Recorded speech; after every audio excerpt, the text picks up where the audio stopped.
begitu rumit sebenarnya ketika turun untuk membedah situasi. Dia tidak rumit ketika dibaca, memang tidak rumit. Ketika dibaca ya nggak rumit. Bismillahirrahmanirrahim. Iqra bismi rabbikal ladzi khalaq khalaqal insana min 'alaq iqra wa rabbukal akram alladzi 'allama bil qalam 'allamal insana ma lam ya'lam. Ya sulit. Bismillahirrahmanirrahim. Alhamdulillahirabbil alamin arrahmanirrahim maliki yaumiddin.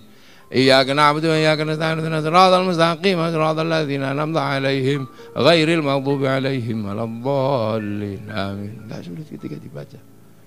Tapi ketika Quran dipahami sebagai sebuah konsep besar yang akan merubah sebuah sistem yang sudah sekian puluh tahun menjadi problem sosiologi, menjadi problem antropologi, ini tidak mudah.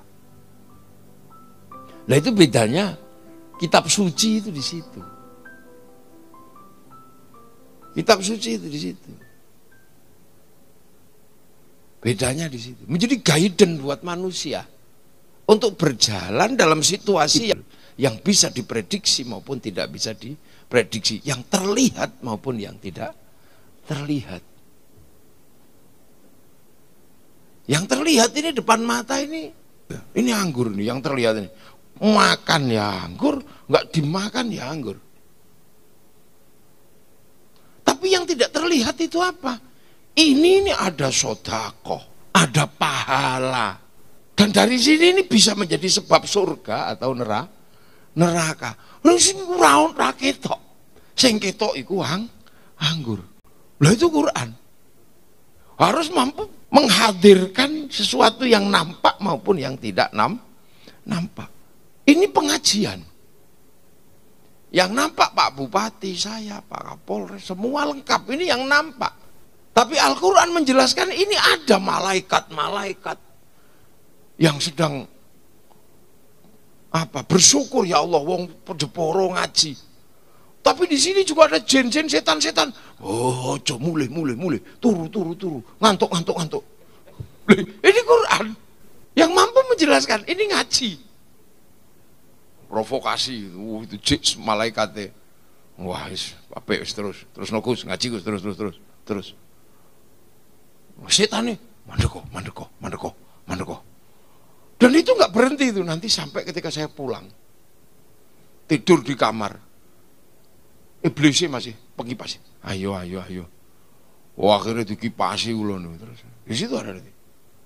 Tiba-tiba kemudian, aku rada undang mau Pak Bupati. Aku kok lo. Itu bisa tumbuh nanti ketika saya tidur di dalam kamar. Dan itu yang akan menghapus ini semua. Lagi Quran menjelaskan itu. Maka jangan sekali-sekali memahami Quran itu dengan satu yang sederhana seperti tekplang gitu. Nah, sekarang itu banyak yang seperti itu. Maca Quran ya nek mocon. Bacalah gitu. Makanya santri itu ketika membaca Al-Quran, selain membaca, itu mengikuti dengan disiplin-disiplin ilmu yang demikian rumit. Agar apa? Agar Al-Quran yang demikian kuat kalamullah ini mampu menjadi bagian dari guidance manusia untuk pulang kembali kepada Allah, menjadi konsep perubahan besar di dunia. Makanya nggak serta-merta dengan mudah. Makanya saya kadang itu komplain. Ini terus terang ini Pak Bupati misalnya, itu sering komplain. Sekarang itu orang begitu merasa baca Quran bisa, langsung kemudian dia praktek ini, karena ayatnya tahu, ini ayatnya, ayat sekian, bunyinya sekian.